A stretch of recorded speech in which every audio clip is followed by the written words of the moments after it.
प्राकृतिक आपदा के समय हरियाणा को पंजाब के सीएम भगवंत मान ने कहा कि अब हरियाणा पानी ले ले।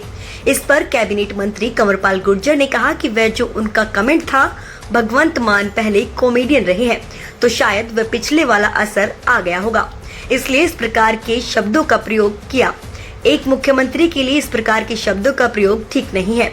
उन्होंने कहा कि वह एक बड़े प्रदेश के मुख्यमंत्री हैं, उनको मैं नसीहत तो नहीं दूंगा, लेकिन SYL के पानी का जो विषय है बेहद गंभीर विषय है और हरियाणा की बहुत बड़ी जरूरत है।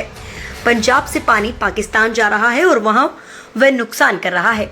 वही पानी अगर हरियाणा के पास आता है, दक्षिण हरियाणा में हम उसे पानी को स्टोर कर सकते हैं, तो दक्षिण हरियाणा की समस्या का समाधान होगा। पंजाब को इस विषय पर गंभीर होकर काम करना चाहिए और इस प्रकार की राजनीति नहीं करनी चाहिए।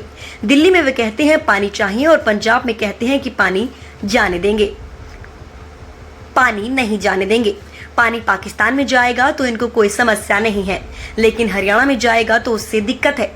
इस प्रकार से ये नहीं समझ आता कि वे किस विचार से काम कर रहे हैं।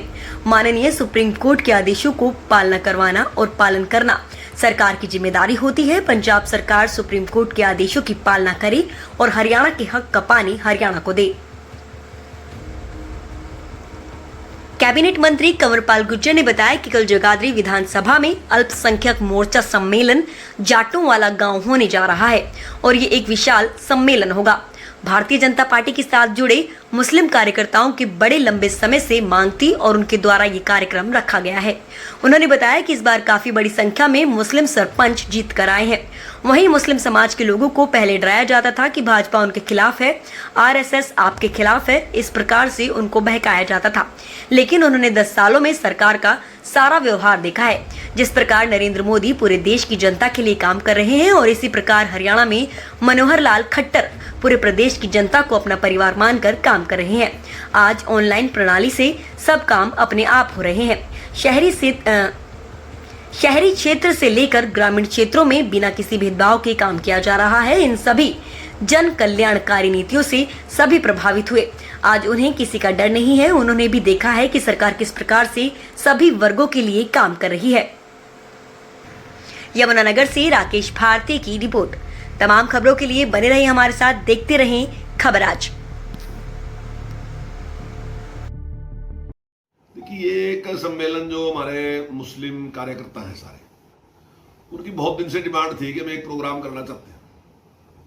तो जाटोवाड़ा गांव है हमारे यहाँ, तो वहाँ उन्होंने एक कार्यक्रम रखा है और सारे जो हमारे कार्यकर्ता हैं, हमारे काफी बड़ी संख्या में सरपंच है और ऐसे गांव में सरपंच है हमारे जहाँ केवल मुस्लिम ही वोट है। दूसरी वोट अगर है तो वो 2 या 3% है, ज्यादातर मुस्लिम वोट है। लेकिन अब की बार चुनाव में ज्यादातर सरपंच हमारे जीत के आए, तो उन सब की भी ये डिमांड थी कि भाई हमने प्रोग्राम करना चाहिए। तो कल वो प्रोग्राम रखा हमने और मुझे पूरी उम्मीद है कि बड़ी अच्छी संख्या में लोग वहाँ आएंगे।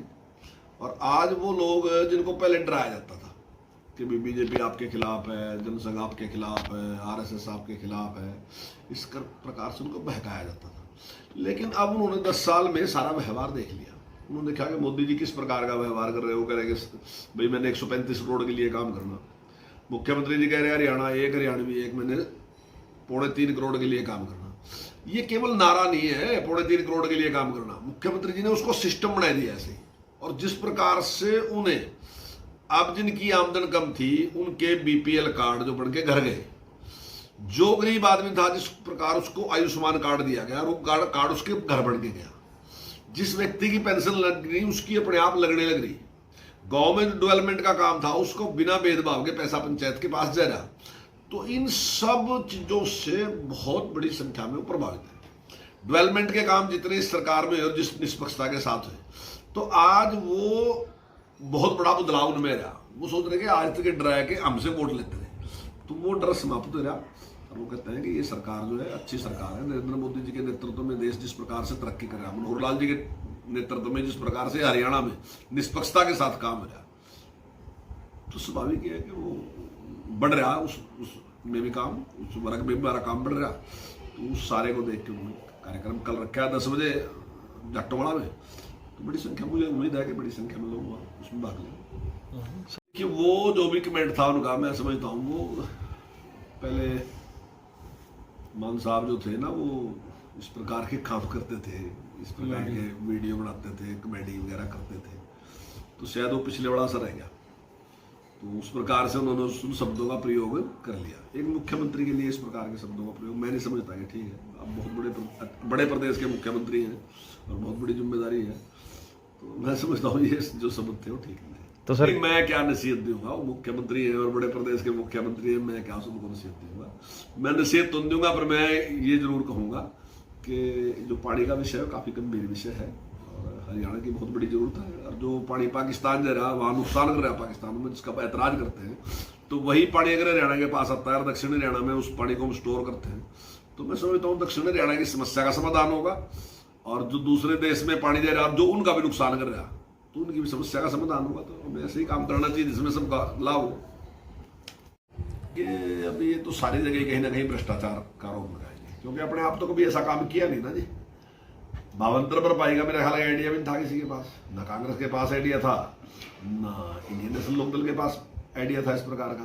ये आइडिया तो माननीय मुख्यमंत्री मनोहर लाल जी लेके आए, और वो इसलिए लेके आए कि जो लोग सब्जी का काम करते हैं, फलों का काम करते हैं, कई बार क्या होता है इतना रेट डाउन। आपने पहले सुना होगा हमारी सरकार से पहले कि लोगों ने टमाटर की ट्रैली भरी थी वो सड़क के ऊपर छोड़ दी, या आलू की भरी ट्रैली थी वो सड़क के ऊपर छोड़ दी, या गोभी को सड़क के ऊपर डाल दिया। लेकिन जब से हमारी सरकार बनी, आपने एक बार भी कहीं ये नहीं सुना होगा कि गोभी की ट्रैली किसी ने सड़क पे छोड़ दी, या टमाटर की ट्रैली किसी ने सड़क पे छोड़ दी, या आलू की ट्रैली किसी ने सड़क पे छोड़ दी, या और अन्य सब्जियों को कहीं इस प्रकार से लोगों ने नष्ट कर दिया। तो हमने उसके लिए एक विकल्प दिया कि आप जो मार्केट में बेच के, हमने उसका रेट निश्चित किया कि ये रेट है, आप मार्केट में बेच के आओ, जे फार्म लेके आओ, आपकी अगर कम है, मान लीजिए हमने किस चीज का रेट कहा कि 5 रुपए, और आपकी 5 रुपए नहीं बिकी, आपकी 4 रुपए बिकी, तो 1 रुपया सरकार देगी। अगर आपकी 8 रुपए बिकी तो आप ले लो, हमारा कोई नहीं है उसमें। आपकी 10 रुपए बिक रही तो ले लो, आप ले लो। लेकिन अगर आपकी आमदन उससे कम हो रही जो हमने एक निश्चित करी, तो उसमें सरकार आपका सहयोग करेगी, ताकि किसान को बड़ा नुकसान नहीं होना चाहिए, ताकि वो अपनी उस खेती को ठीक तरीके से। तो ये चीजें लेके हमने काफी बड़ी संख्या में जो ऐसे फल हैं और ऐसी सब्जियां, उनमें भावांतर भरपाई दी। तो अब इस प्रकार के आरोप का तो कोई अर्थ नहीं है, ये तो सिद्ध करेगा। हाँ, उन्होंने ये कहा कि भ्रष्टाचार है इसमें, मैं समझता हूँ किसान को बहुत बड़ी मदद इससे मिली है। वो उनकी पार्टी का विषय है, वैसे मैं समझता हूँ कि मेरी टिप्पणी का कोई औचित्य नहीं है। लेकिन क्योंकि आपने पूछा, तो मैं यही कहना चाहूंगा कि कांग्रेस तो बहुत लंबे टाइम से संगठन बनाने की कोशिश कर रही है, अब तक संगठन बनेंगे। अब मुझे अब भी इस प्रकार के आसार लग नहीं रहे कि कोई संगठन जैसी चीज उनके यहाँ है। उनके यहाँ है भी नहीं और बढ़ने वाली भी नहीं है। जहां तक चौधरी भूपेंद्र सिंह हुड्डा जी की आपने बात कही कि 90 के 90 इलाकों में प्रोग्राम करने जा रहे हैं, तो हमने तो बहुत पहले सारे लगे कर लिए। हमने तो अभी तक जो पन्ना प्रमुख सम्मेलन है हल्का अनुसार, वो भी हमने लगभग सारे कर लिए।